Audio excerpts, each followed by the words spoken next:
Bom, antes de mais nada, eu gostaria de agradecer à comissão por ter selecionado o meu trabalho para apresentação oral.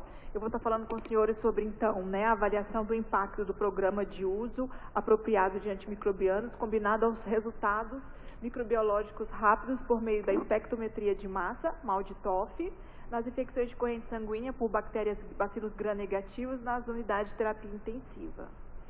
Bom, em 2017, a Organização Mundial de Saúde lançou um alerta sobre a necessidade da gente estar implementando e fortalecendo os nossos programas para promover o uso racional do uso de antimicrobianos. Tá? Ela salienta que isso é uma medida importante para diminuir aí a transmissão de micro-organismos resistentes, principalmente em regiões que a gente tem uma alta incidência desses micro-organismos. No nosso hospital, a taxa de resistência em 2017 para enterobactérias isoladas da corrente sanguínea para Acinetobacter baumannii chegou a 77%, a Klebsiella em segundo lugar 68% e as Pseudomonas em 60% de resistência a carbapenêmicos. Bom, como é que está o nosso cenário atual aqui do nosso programa? Bom, o nosso programa de uso racional de antibiótico, ele começou desde 2000, tá? Ele é embasado por duas estratégias mais importantes que garantem a sustentabilidade desse programa, que é a formulação, então, dessas fichas, desses formulários de restrição, que garante uma autorização pré-prescrição, e as auditorias prospectivas com intervenção e feedback. Do ponto de vista educativo, nós temos já na sua 7ª edição esse ano, o nosso guia de utilização que recomenda o uso desses antibióticos focado na topografia e nas diversas síndromes infecciosas. Bom, e para completar esse nosso programa, nós temos a ajuda importante do nosso laboratório de microbiologia. Desde 2015, o nosso laboratório já incorporou a técnica de identificação rápida e precisa por meio da espectrometria de massa MALDI-TOF. Tá? Esse exame é feito na nossa rotina assistencial para qualquer espécime clínico e para as nossas culturas de vigilância. Bom, o objetivo, então, do meu trabalho vai ser determinar o tempo necessário para identificação e perfil de sensibilidade das infecções de corrente sanguínea por BGN em UTIs adultos, ou seja, a gente vai determinar esse time around time, que foi bem falado hoje nas outras apresentações, e avaliar também como que foi essa adequação da terapia empírica no tratamento de infecções de corrente sanguínea por esses bacilos gram-negativos e tentar estabelecer alguma correlação com os desfechos clínicos. Bom, então, o nosso trabalho foi uma coorte prospectiva do tipo observacional. Ela foi feita no nosso Instituto Central do Hospital das Clínicas, é um hospital público universitário de nível terciário e quaternário, com cerca de 1.000 leitos de internação, sendo 100 leitos dedicados exclusivamente ao cuidado de terapia intensiva em adultos. O período da nossa análise foi de março a junho de 2018. Como critério de inclusão, a gente incluiu todos os pacientes das unidades de terapia intensiva que tiveram infecções de corrente sanguínea por bacilos gram-negativos, monobacterianas acima de 18 anos.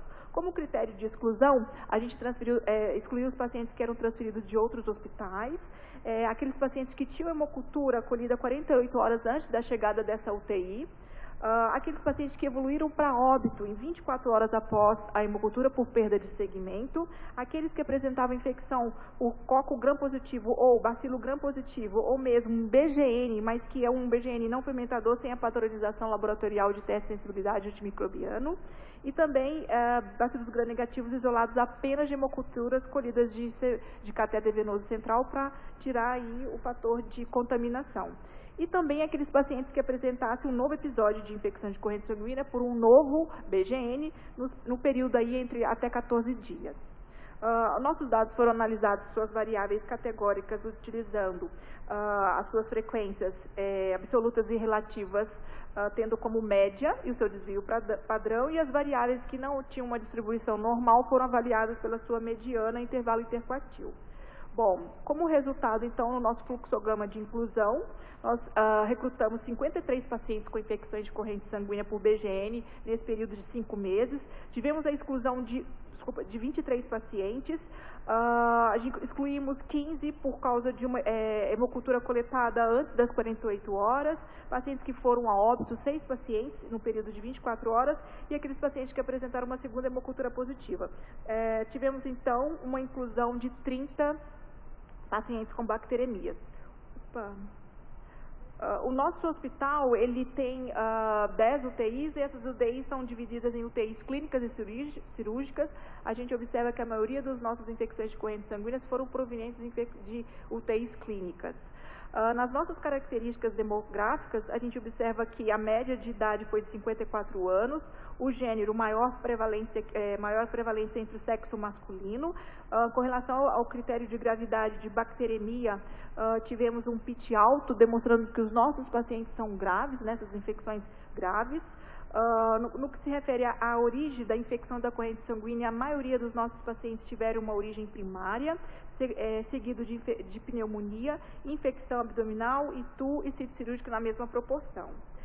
O uso de catéter venoso central foi uma quase regra na nossa casuística. 90% dos pacientes estavam sob o uso de catéter venoso central e metade deles estavam sob diálise. O tempo de permanência na UTI após essa primeira hemocultura índice positiva, tendo como final o desfecho óbito ou alta, ficou em torno de 10 dias, né, com um intervalo interquartil entre 8 a 26 dias. No que se refere aos nossos agentes microbianos isolados, a gente observa que a Klebsiella foi a maioria, uma predominância importante, 12 isolados de Klebsiella pneumoniae, seguidas de acineto, Enterobacter cloaci e Escherichia coli, e a mesma proporção de Proteus mirabilis, Pseudomonas e Serrácea. Analisando aqui a resistência aos carbapenêmicos, a gente observou 13 isolados resistentes aos carbapenêmicos, e a gente observa que 7 dos 7 Acinetobacter baumannii eram resistentes aos carbapenêmicos, e a Klebsiella, metade delas eram resistentes ao carbapenêmico. No que se refere ao desfecho óbito, tivemos aí 63% dos nossos pacientes evoluíram a óbito, indicando que essas infecções são infecções graves. Entre o óbito, a gente analisou o óbito entre os micro-organismos multidroga resistentes, a gente observou que 5 pacientes com acinetobacter, dos 7 pacientes com acinetobacter, 5 morreram, né, 56% deles foram a óbito, e para a Klebsiella 44%. No que se refere à escolha do esquema antibiótico empírico, a gente observou uma série de esquemas. Chama atenção aqui o uso de monoterapia com amikacina, colistina e piperacillina tazobactam. Aqui definindo então o primeiro objetivo do nosso trabalho, após a coleta da hemocultura, os balões de hemocultura foram colocados no sistema automatizado de Bactec para detecção e monitoramento do crescimento. Após esse crescimento, o nosso laboratório leva cerca de 7 horas para ter a coloração do GRAM, né, que eu já tenho identificação de um bacilo GRAM negativo. No mesmo momento é feito a semeadura em placa. Após o crescimento dessas colônias puras, elas são colocadas dentro do slide do Malditoff levado para a máquina de Malditoff. Desde a detecção no Bactec até o resultado em gênero e espécie, o nosso laboratório leva cerca de 38 horas, e o intervalo entre o GRAM e a identificação em gênero e espécie no nosso hospital gera em torno de quase um dia e meio, 31 horas. E o resultado final, aqui eu estou falando do time-around time final do nosso laboratório, com teste de sensibilidade publicado nas plataformas eletrônicas do prontuário eletrônico do nosso paciente. Nós temos aí um tempo total de cerca de 3,6 dias. E a diferença do MALDI até o teste de sensibilidade, o resultado final, de 34 horas. Fizemos uma análise da proporção de antibiótico apropriado nessa nossa casuística e o antibiótico adequado. Tivemos como definição no nosso trabalho apropriado o médico que fez uma escolha da antibiótico terapia e ele utilizou pelo menos uma droga com sensibilidade in vitro ao nosso patógeno confirmado pelo teste de sensibilidade, e a gente observa um resultado satisfatório de cerca de 73% dos nossos médicos prescritores apropriam o antibiótico.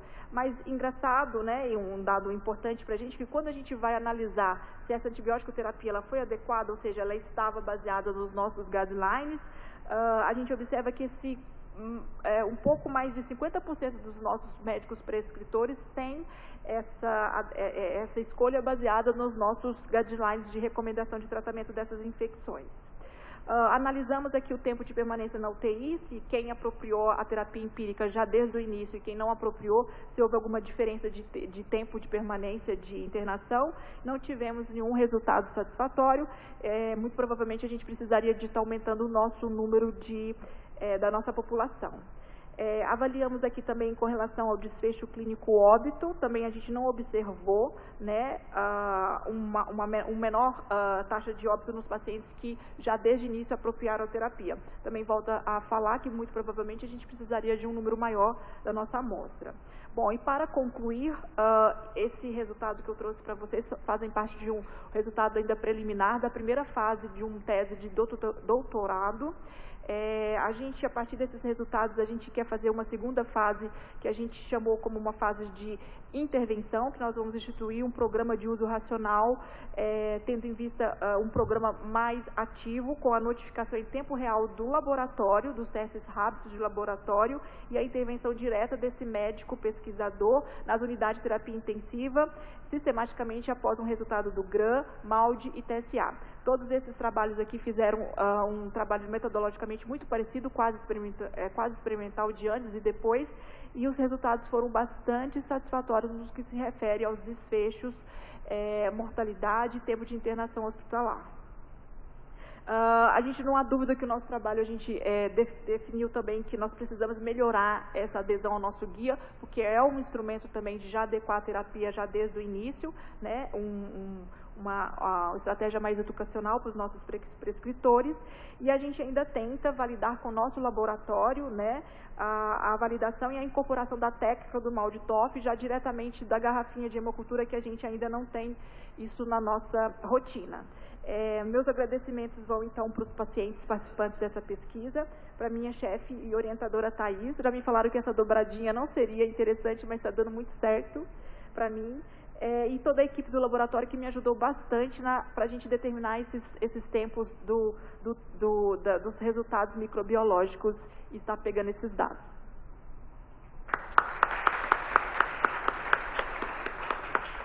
Obrigado, Aléa, parabéns.